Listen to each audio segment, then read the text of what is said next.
escuchan? Doctor, ese ve, doctor. Ya, correcto. Bueno, entonces el día de hoy vamos a tocar un tema de una parte cardiológica, específicamente la insuficiencia cardíaca. ¿Ok? Entonces empezamos con la definición que tenemos, que es un síndrome clínico caracterizado por síntomas y signos típicos causados por una anomalía cardíaca estructural o funcional que produce una elevación de las presiones intracardíacas o un gasto cardíaco inadecuado en reposo o durante el ejercicio. Recordar que este episodio de insuficiencia cardíaca por lo general es un episodio de cronicidad, entonces que va a ir desarrollándose con el tiempo, no es algo agudo que va a presentar el paciente, ¿no? Entonces, generalmente es consecuencia de algún proceso cardíaco de fondo, entre el más frecuente la hipertensión arterial. Entonces, son síntomas que van a estar asociados a anomalías de la estructura cardíaca, específicamente en los ventrículos, ¿ok? Dentro de la epidemiología y el pronóstico tenemos que su grupo etario con mayor frecuencia es en pacientes adultos mayores, ¿no? En pacientes de 60 años para adelante. Y es un poco más frecuente en pacientes varones, ¿no? El pronóstico o la mortalidad de estos también se va a ver afectado con la edad, ¿no? Entonces, en pacientes adultos mayores con varones, generalmente mayores de 75 años, para la mortalidad o para el mal pronóstico, tienen mayor incidencia y prevalencia de descompensación de la insuficiencia cardíaca. ¿Ok? Y bueno, la literatura también te dice que en pacientes de raza eh, afroamericana va a tener un poquito más de mal pronóstico en este tipo de enfermedad. Entonces, la prevalencia es de 5 a 100.000 en mayores de edad, mayor del 1% en menores de 50 años y mayor al 10% en mayores de 70 años. Hay un aumento constante en las hospitalizaciones por falla cardíaca, especialmente en mujeres, y la causa más común es la isquemia y la crisis hipertensiva. Como les mencionaba, está más asociado al mal control de la presión alta, ¿no? El deterioro pronóstico es generalmente por la falta de terapia dirigida y va a tener una fracción de eyección del ventrículo izquierdo reducida, ¿no? Una reducción en la fracción de eyección del ventrículo izquierdo en un 40 por ciento más o menos, ¿no? Y la mortalidad en 5 años puede, cuando no hay un tratamiento adecuado o constante, puede aumentar hasta un 50% a más. Entonces, dentro de las causas de insuficiencia cardíaca tenemos las formas más comunes de la presentación clínica y las pruebas específicas en las que nos vamos a enfocar en este tipo de pacientes, ¿no? Entonces, en la falla cardíaca como tal puede estar asociado como episodios coronarios, donde está presente en pacientes con infarto de miocardio, angina o arritmias cardíacas, ¿no? Las pruebas específicas que vamos a tratar de enfocarnos en este tipo de pacientes con enfermedades coronarias está la tomografía o el angiotec y las pruebas de imagen o las pruebas de esfuerzo también, ¿no? La ecocardiografía o la gammagrafía son pruebas más específicas en pacientes con enfermedades coronarias, ¿no? La coronariografía invasiva también es una prueba un poquito más específica. En los pacientes con hipertensión tenemos que o bueno, que también va a estar asociado en episodios de insuficiencia cardíaca con función sistólica conservada mayormente, ¿no? Este tipo de pacientes con hipertensión mal controlada o maligna, que le podrían llamar, también se va a asociar a edema agudo de pulmón, ¿no? Que por la descompensación de la misma hipertensión, la consecuencia de la insuficiencia cardíaca o de la falla cardíaca puede generar un edema agudo pulmonar. Las pruebas específicas que vamos a tratar de tener en este tipo de pacientes específicamente va a ser la prueba de la presión arterial o medir lo más pronto la presión arterial durante las primeras 24 horas. Y también podríamos tener una imagen del tema de, de temas cardíacos como también arterias renales y un control de el renal como la renina y aldosterona también que podrían provocar el aumento de la presión arterial. Las valvulopatías, donde está la valvulopatía primaria o valvulopatías congénitas también. Dentro de las valvulopatías primarias, el ejemplo más frecuente es la estenosis aórtica, ¿no? Y para eso vamos a también hacer un test de esfuerzo o una ecocardiografía transesofágica que nos ayudaría bastante en el diagnóstico. En el tema de arritmias cardíacas, las taquiarritmias auriculares o las arritmias ventriculares son las que van a provocar mayor o van a estar asociadas a enfermedades de cardíaca, o sea, enfermedad de la insuficiencia cardíaca. Y dentro de los estudios, pues el electrocardiograma, que es el que está a la mano y el más frecuente que podríamos hacer para poder desarrollar o enfocarnos en el tema de arritmias cardíacas. Luego están las miocardiopatías o cardiopatías congénitas también, donde van a haber varios síndromes o varias alteraciones cardíacas prácticamente englobadas como presentaciones clínicas en este tipo de pacientes, ¿no? Va a haber dilatación tanto de aurículos y ventrículos, va a haber hipertrofia ventricular, va a haber eh, una arritmia restrictiva que también podría desarrollarse en temas de miocardiopatías. Las pruebas que vamos a tratar de utilizar principalmente es el cateterismo del corazón derecho e izquierdo, ¿no? Y dentro de las cardiopatías congénitas, Recording in progress. dentro de las Recording cardiopatías, stopped. Doctor, hola, ¿ya disculpe, está por acabar? sí, quedan unos minutos para que termine. Ya, Mejor mando otro vuélvelo, link. sí, vuélvelo a crear, por favor. Ya, listo. Ya, gracias.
Hola, ¿me escuchan? Sí, acá. Ya.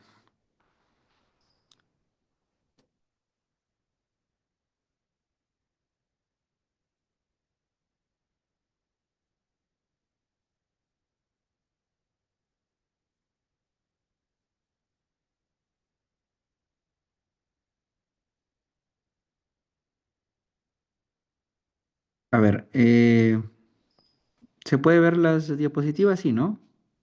Perdón, perdón, perdón, perdón. ¿Y ahí se puede ver las diapositivas? Sí, ¿no? Sí, doctor. Ok. Ya entonces Recording in progress. nos habíamos quedado dentro de las causas de insuficiencia cardíaca, de las cardiopatías congénitas y también podrían haber causas infecciosas como la miocarditis viral, entre otras enfermedades como la enfermedad de Chagas y enfermedad de Lyme, ¿no? Viendo un poquito más sobre la fisiopatología, en general vamos a tener que, para que pueda haber esta afectación de insuficiencia cardíaca, ya sea insuficiencia cardíaca derecha o izquierda, tiene que haber una alteración cardiovascular de fondo, ¿no? Como les había mencionado al principio. Entre ellas, las más frecuentes, la hipertensión mal controlada, cardiopatías isquémicas, valvulopatías o miocardiopatías dilatadas. ¿Qué va a originar estas alteraciones cardiovasculares? Van a afectar tanto la precarga y la poscarga cardíaca, ¿no? Disminuyendo la contractilidad de los ventrículos y habiendo alteración en la remodelación ventricular también. Esto provoca una disminución del gasto cardíaco y esta disminución del gasto cardíaco prácticamente lo que origina es todos los síntomas clásicos de la insuficiencia cardíaca, ¿no? Donde va a haber hipovolemia, va a haber fatiga, va a haber dificultad respiratoria, disnea, alteraciones de presiones y puede haber edema o también poliuria, ¿no? Entonces, una vez que ya tenemos el paciente con insuficiencia cardíaca como tal diagnosticada, tenemos que saber si es una insuficiencia cardíaca derecha o izquierda, ¿no? Entonces, dentro de la insuficiencia cardíaca derecha va a haber aumento de presiones como síntoma o como principal afectación, provocando ingurgitación yugular, puede haber retracciones musculares, hipertensión portal, hepatomegalia, ascitis y nicturia. Mientras que en la insuficiencia cardíaca izquierda, lo que va a provocar en la mayoría de los casos es un proceso disneico, ¿no? Una dificultad respiratoria marcada. Puede estar presente la disnea paroxística nocturna o la ortopnea también, ¿no? Puede haber cianosis, mareos, fatigas y todos con algún esfuerzo un poquito más extenso, ¿no? Y estos van a provocar también los trastornos hemodinámicos y trastornos hormonales que pueden haber dentro de la fisiopatología en general de la insuficiencia cardíaca, ¿no?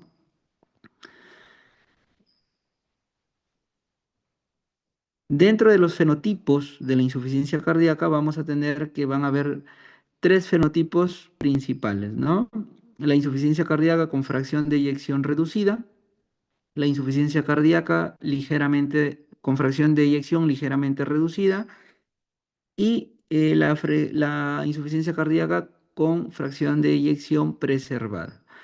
Para esto vamos a tener criterios. Dentro de los criterios están presentes los signos y los síntomas del paciente que se va a encontrar tanto en los tres fenotipos, porque los tres son insuficiencia cardíaca, lógicamente, y lo que los va a diferenciar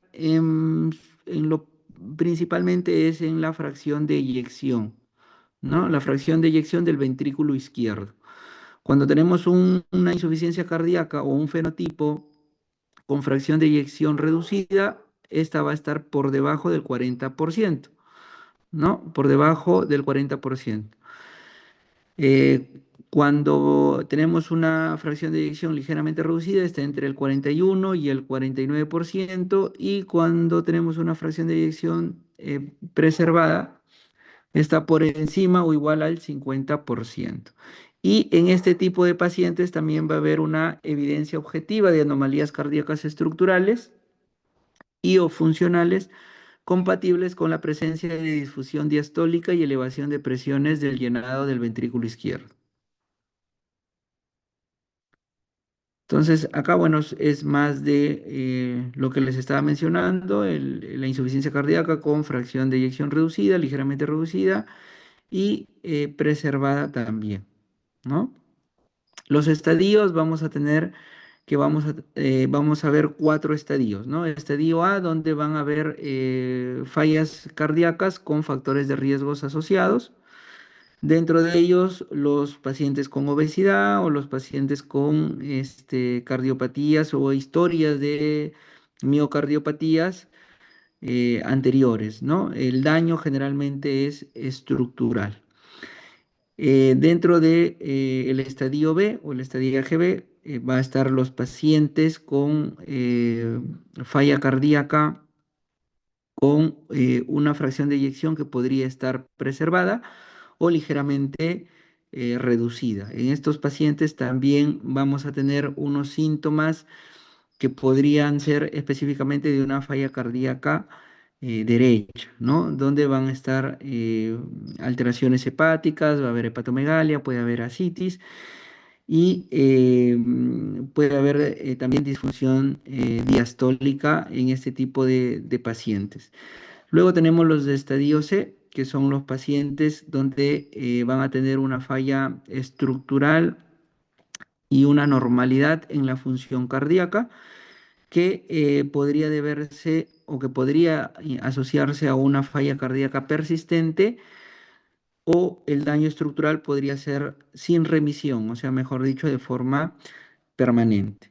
Y los pacientes de estadio D que tienen falla cardíaca avanzada ya como tal, son los pacientes que tienen unos síntomas severos de la enfermedad y estos pacientes generalmente necesitan un tratamiento hospitalizado y también van a estar asociados a factores predisponentes de esta falla cardíaca avanzada, ¿no? O comorbilidades que podrían llevarlos a esta falla cardíaca avanzada, ¿no? Acá hay que valorar el uso de marcapasos o considerar trasplantes, o soporte circulatorio mecánico. Dentro de la clínica vamos a tener los síntomas típicos y signos típicos o específicos del paciente con falla cardíaca. Dentro de los síntomas típicos, más o menos lo que ya les había mencionado, la disnea, la ortopnea, la disnea paroxística nocturna, la tolerancia disminuida al ejercicio, fatiga, cansancio y el tiempo para recuperarse después de un ejercicio es un poquito mayor al de una persona de su propia edad y también puede haber edema en miembros o inflamación de tobillos o edema en miembros inferiores. Los menos típicos están la tos nocturna, las sibilancias, la sensación de hinchazón que tiene el paciente, la pérdida de apetito, mareo, síncope, palpitaciones también. Y dentro de los signos más específicos tenemos la presión venosa yugular elevada, el reflujo hepatoyugular, el tercer sonido cardíaco y el impulso apical desplazado lateralmente, ¿no?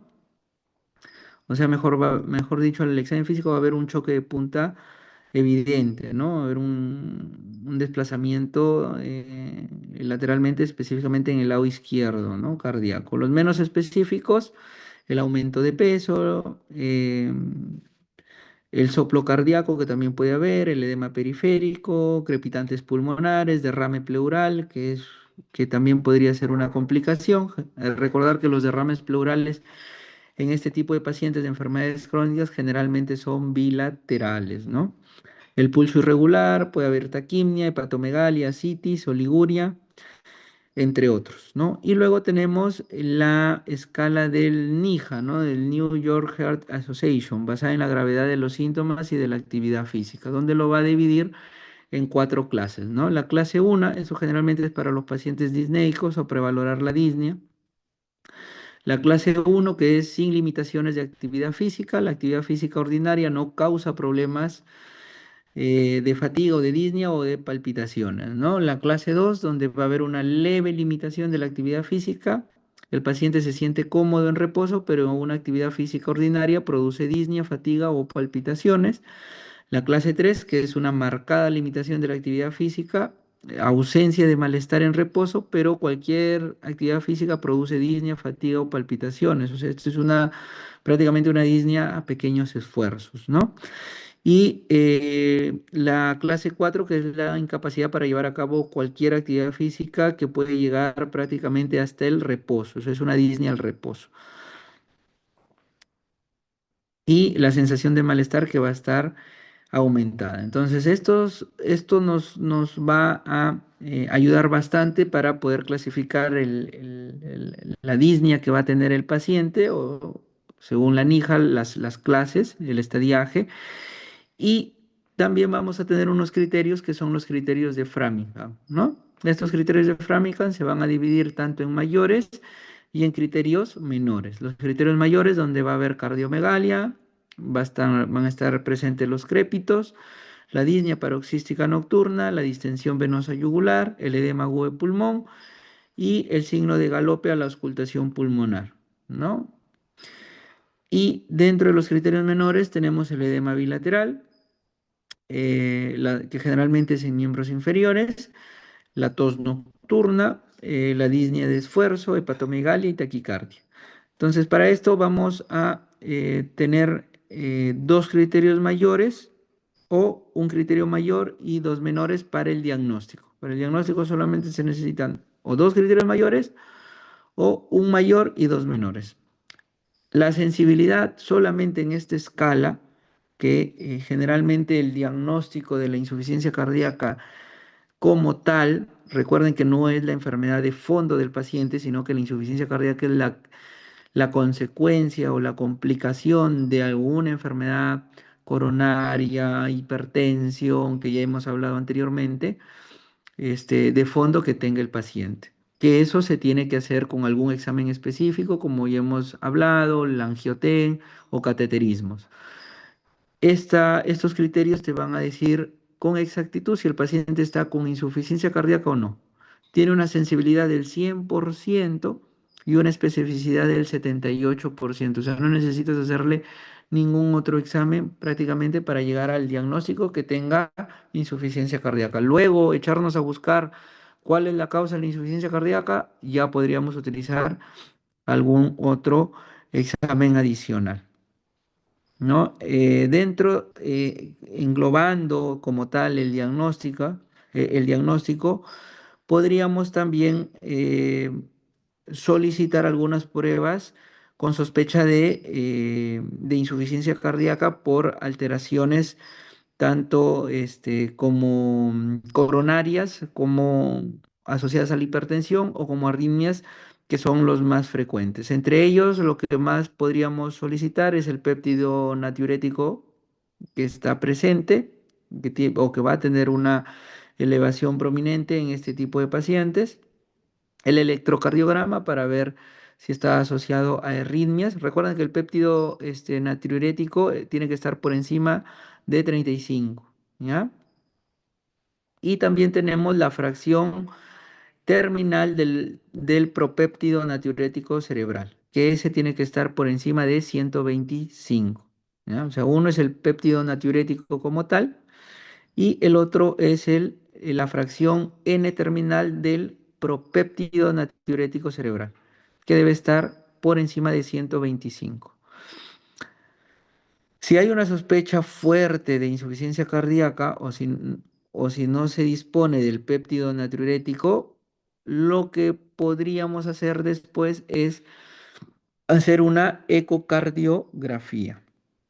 Entonces, la sospecha como tal de insuficiencia cardíaca, ya hemos dicho, factores de riesgo, síntomas y o signos, y que tenga un electrocardiograma anormal para ver si es que hay arritmias. Luego, el péptido natriurético y luego, en caso de que no haya o en caso de que la sospecha sea más fuerte aún, de insuficiencia cardíaca, la ecocardiografía, ¿no? Esto también vamos a ver o nos va a servir más que todo para la confirmación y nos va a decir en qué fenotipo podríamos justamente lo que estábamos hablando, en qué fenotipo podríamos clasificarlo, ¿no? Si es un fenotipo de una fracción de eyección reducida, ligeramente aumentada o reservada. Y hemos hablado que tiene que ser disminuida, menor o igual de 40, ligeramente aumentada de 41 a 49 y reservada mayor o igual de 50. Y esto va a determinar prácticamente la etiología o el fenotipo de la insuficiencia cardíaca, ¿no? Si no tenemos un péptido natriurético elevado o anormal, si no tenemos una ecocardiografía normal, prácticamente hay que considerar otro diagnóstico. No nos sirve o no estamos ante un paciente con insuficiencia cardíaca este, actual, ¿no?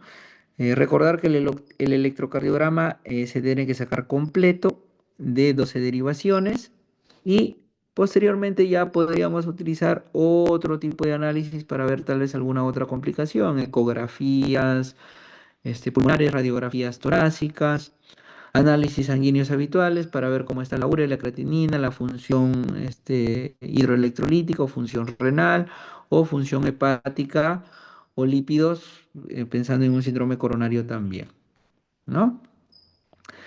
Bueno, acá es lo que les mencionaba sobre el péptido natriurético, ¿no? Que también una de las anomalías más frecuentes son las causas cardiovasculares, pero también pueden estar asociados a a otras patologías como se ven acá, ¿no? Que son causas de síndromes de neurocardiovasculares o alteraciones también en el flujo sanguíneo como anemias severas o alteraciones metabólicas también.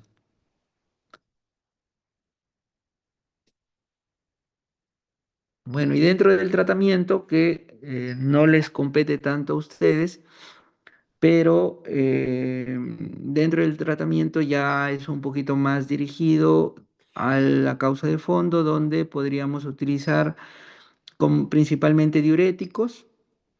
También podríamos utilizar los inhibidores de la enzima los YECA, que son los inhibidores de enzima de conversión de angiotensina, entre otros, ¿no? Pero bueno, como ustedes es un poquito más de semiología, el tratamiento no les va a venir en el examen.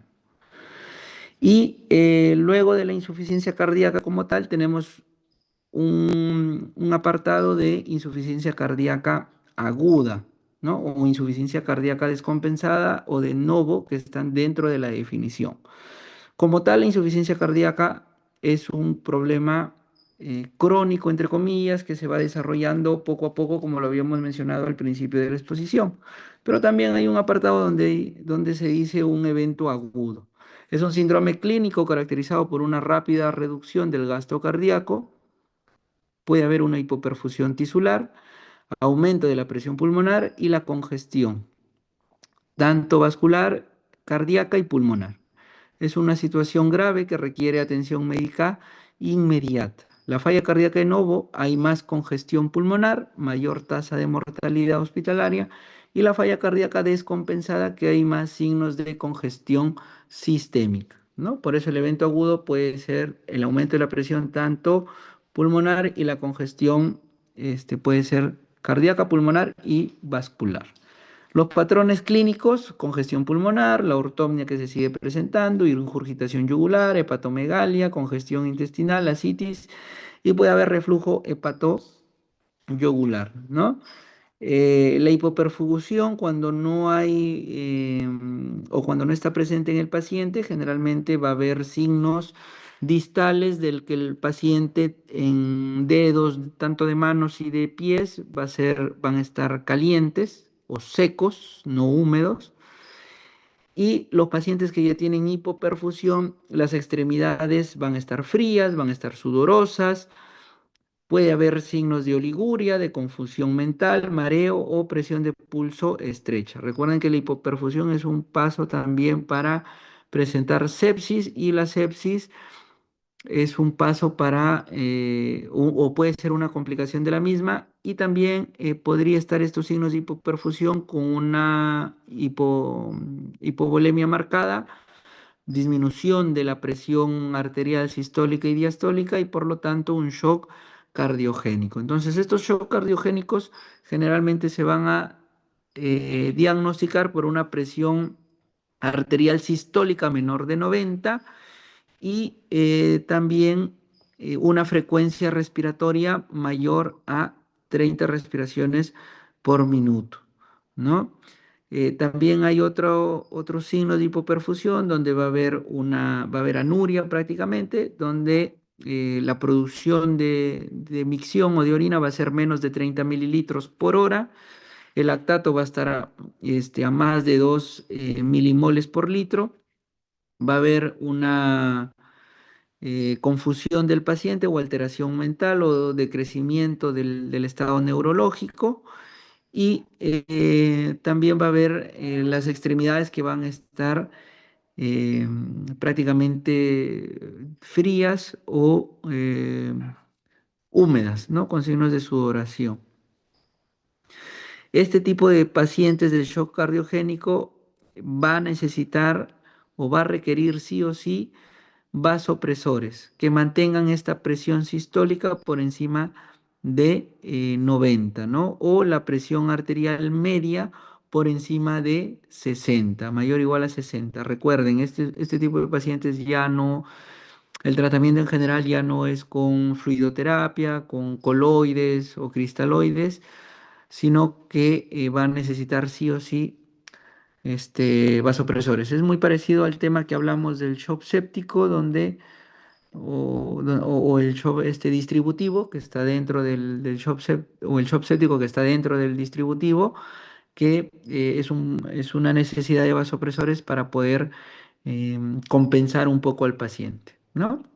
La presentación clínica va a depender mucho de la descompensación aguda de la insuficiencia cardíaca, si va a haber edema pulmonar agudo de complicación, la insuficiencia ventricular derecha aislada y por último el shock cardiogénico que podría ya llegar a la parte más compleja del paciente. Los mecanismos más importantes en una descompensación aguda de la insuficiencia cardíaca es la disminución o la disfunción del ventrículo izquierdo, va a haber retención renal de sodio y de agua, y una de las causas principales de los síntomas va a ser justamente la acumulación de fluidos y la presión intraventricular que va a estar aumentada. La presentación puede ser gradual, en días puede ir evolucionando el paciente, mientras que el edema agudo de pulmón se va a dar por alteración en la poscarga, que va a estar aumentada, y va a haber una disfunción diastólica del ventrículo izquierdo, predominantemente por valvulopatías, ¿no? Acá la causa principal de los síntomas generalmente es la redistribución de fluidos a los pulmones y la insuficiencia respiratoria aguda que puede tener este paciente. La presentación es una presentación rápida, brusca, ¿no? En horas prácticamente. Y la insuficiencia ventricular derecha aislada, donde el mecanismo más importante va a ser la disfunción del ventrículo derecho e hipertensión pulmonar precapilar. Las causas principales de los síntomas es la presión venosa central aumentada y un aumento de la hipoperfusión, o sea, va a haber mayor hipoperfusión en el paciente y su presentación puede ser tanto gradual o rápida a la vez, ¿no? Y el shock cardiogénico, que generalmente la presentación es más rápida y la hipoperfusión es un poco más severa. La causa principal, la difusión cardíaca grave prácticamente, como ya les había mencionado, ¿no? Y dentro del diagnóstico tenemos que el shock cardiogénico prácticamente se va a dar por una fase que es la fase urgente tras el primer contacto médico y la fase inmediata que se da generalmente a los 60 minutos o hasta los 120 minutos, ¿no? Esto, la causa mecánica aguda, que generalmente se da por rotura miocárdica, que complica el síndrome coronario agudo, ¿no? Va a haber una rotura de la pared libre y va a haber comunicación intraventricular, provocando una insuficiencia mitral aguda.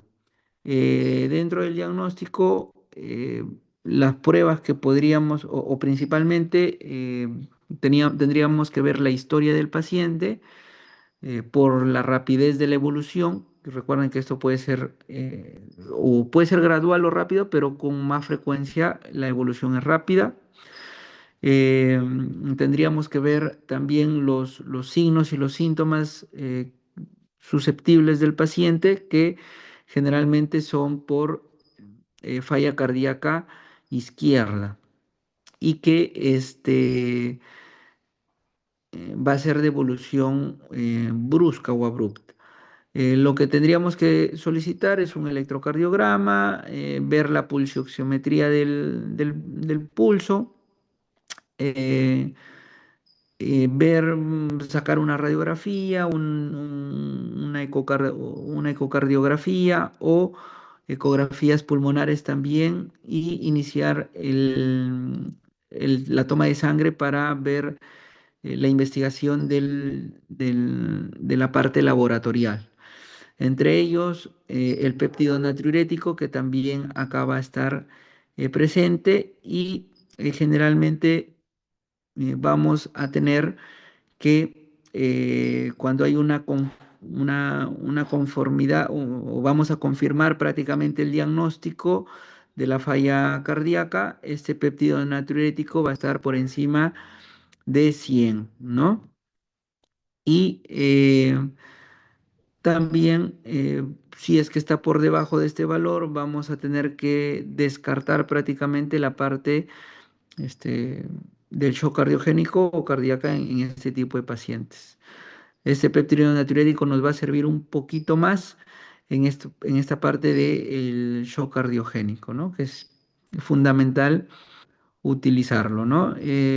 Como les mencionaba, los exámenes de ayuda, el péptido natriurético o el pronatriurético también, que es lo que se tendría que utilizar. El hemograma, el examen de orina, electrolitos, perfil lipídico, tiroideo o hepático, perfil renal, que también es importante, o específicamente uricreatinina, el dímero D por sospecha de los síndromes coronarios agudos, las troponinas que también se solicitan, procalcitonina para descartar algún proceso infeccioso, el lactato para ver signos de hipoperfusión, y el examen de gases arteriales por la insuficiencia respiratoria aguda que podría estar presentando el paciente. Bueno, el tema del tratamiento, como ya hemos mencionado, ustedes prácticamente no lo van, o por el momento no lo van a ver o llevar. No les va a venir tratamiento en los exámenes.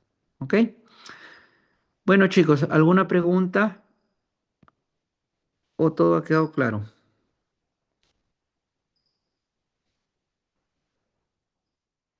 Hola. Todo claro, doctor. Listo, muy bien. Estudien por favor solamente la diapositiva, porque es de donde se basa para poder hacer las preguntas para su examen.